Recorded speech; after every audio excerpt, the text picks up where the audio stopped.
All right, so this is gonna have to start somewhere. I think I've been saying this for about 9 months now.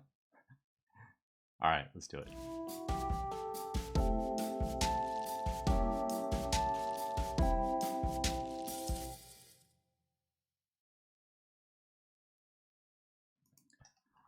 All right. So, if this is your first time here, if you've never met me in stream before, great. I'm David, and I've been saying I'm going to start YouTube forever, and I haven't. So, I'm going to spend a few minutes today just doing it. It's going to maybe not be so great. It's not going to have any editing. In fact, I'm going to do this in one take, but we're going to knock this out in just a few minutes, and I hope by the end of this video, you know, we'll have talked about something that will help you grow in terms of what you know about games and what to expect. Today I want to talk about esports. So, all right, what's esports? The numbers here are really obvious. You know, I mean, we know it's growing, we know it's huge, and most of you are probably playing one of several mobile games that I'm involved with. And as we think about gamers, I think this is the most important thing. We need to think about gamers differently than how we used to think about them.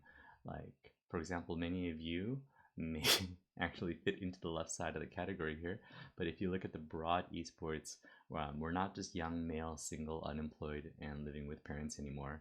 In fact, we are much older. Yes, I fall into this age range. No, I do not fall into this gender, but 1/3 of the gamers right now are female. They are parents. Yes, I'm a parent. We make over $75,000. Yes, I'm grateful that I do. And they're in the profile of buying a new home. They're not just living in their parents' basement. You know, there's a lot of people that said esports are not real sports or it's not comparable. As you can just see here, if you look at the differences, you'll notice that there are similarities and there are also differences. The main similarities, which I think are important as you invest, whether you're a pro, a content creator, or thinking about, you know, working in this industry, is that it all comes back to audience. Engaging the fans is the most important thing. If you talk to any orgs about where the money comes from and where it flows to, one way to understand how the money flows is to look at it in this way. Obviously, there are teams and there are athletes.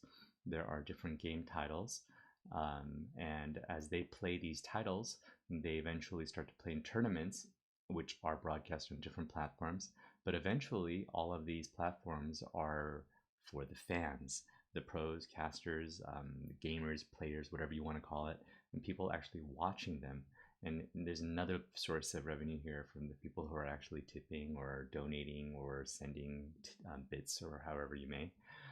Ads and other sources of money here, whether it's brand sponsorships, they also flow into the different platforms of the tournaments in this manner. This is a simplified view.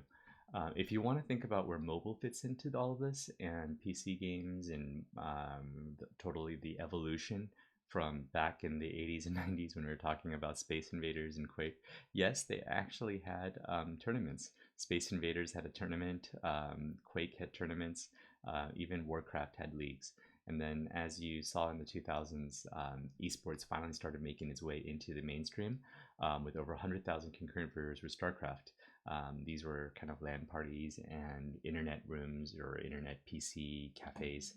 And then it turned into the kind of the Wild West, if you will.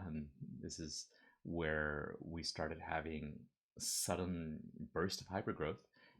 Between 2013 and 2017, you look at 13,000 actual people watching esport for League of Legends. And then 2017, if you look at DOTA, 46 million viewers.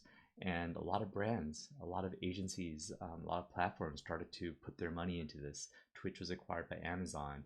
Major brands like Coca-Cola and RV started to invest in different esports sponsorships. And then finally, this started to become more like a business, which is happening right now. This is where we start looking at professional ownership and investments start to come in from venture capital. And little by little, even people who are not playing, they're starting to spectate. So if you're just not even playing, you might be watching this video on YouTube or watching other people play or on Twitch. I didn't think I would ever do it, but once it's starting to get more entertaining. Eventually, we see that it might go mainstream, where we're looking at, who's going to be the next Kobe Bryant or the Michael Jordan or the Tom Brady.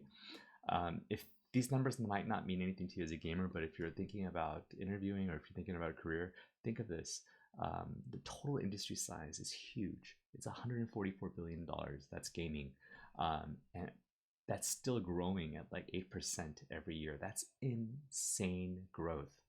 Um, if that doesn't like hit home with you about growth, consider that $144 billion and 8% growth of that. You start thinking about what's driving that growth, and that'll help you understand where you might invest in terms of what game you might want to play, what team you might want to work with, or in terms of a career, how you might want to think about esports. Um, all of this money translates into the employment, the staffing, the players, um, the agencies. So what's really fascinating here is that mobile gaming is already at 42% of the revenue. And by 2020, all of this gaming revenue, so of the $144 billion, imagine this next year that half of all of that money generated. So this is the sponsorship. Again, this is what's driving all of this, right? The sponsorships, the development, the investments, the platform development, the technology, all that, half of that is coming from mobile gaming. You can't just dismiss it anymore. There are examples of how this revenue growth is being fueled. Again, it's really coming from sponsorships.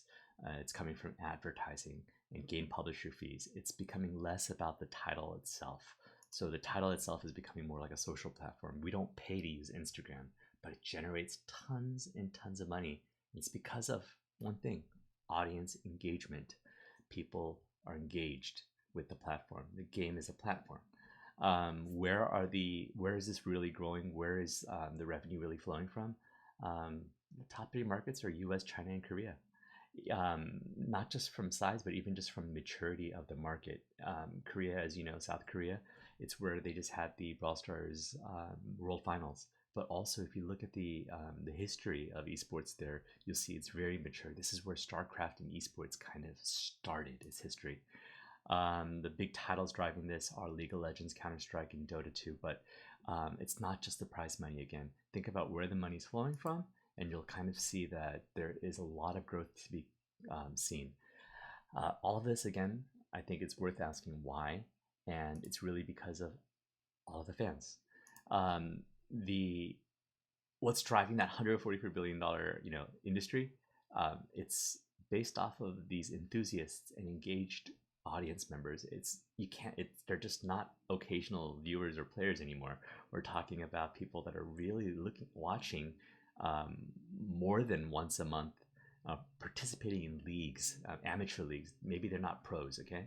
So like Clash Nights in different cities for Clash Royale or other various type of leagues. This is where the growth is going to come from. If you want to invest in a certain area, you might want to think of what are the experiences that these enthusiasts and viewers might be able to engage in. So don't think of just the players. Think of also enthusiasts. So you have to think broader, right?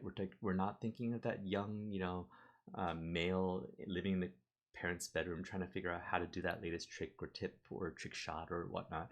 Now we're talking about people that really want entertainment. Male and female, older, millennial, okay, boomer, yes, but not really millennials. This is where the money's at, and this is who's going to drive the growth of the industry. How do you engage them? That's the key. Again, the markets are US, China, and Korea. If you want to look at Asia, this is a great place to target. Think about how that growth is being driven. Even if you don't understand the language, check out some Korean or Chinese top YouTubers for that game and see what they're doing. You'll notice that they're targeting enthusiasts and general fans, not just that narrow, like, I want to be a pro type of audience members. And again, I think to wrap this all up, um, half of that growth is coming from mobile games, right? So mobile gamers are different. Again, they have higher incomes, they're better educated, they are big spenders, and this is where the brands are going to spend their money. the takeaway from today, I actually made this video. So I'm not gonna, yeah, whatever. Hit the like button, subscribe. See you around. Bye.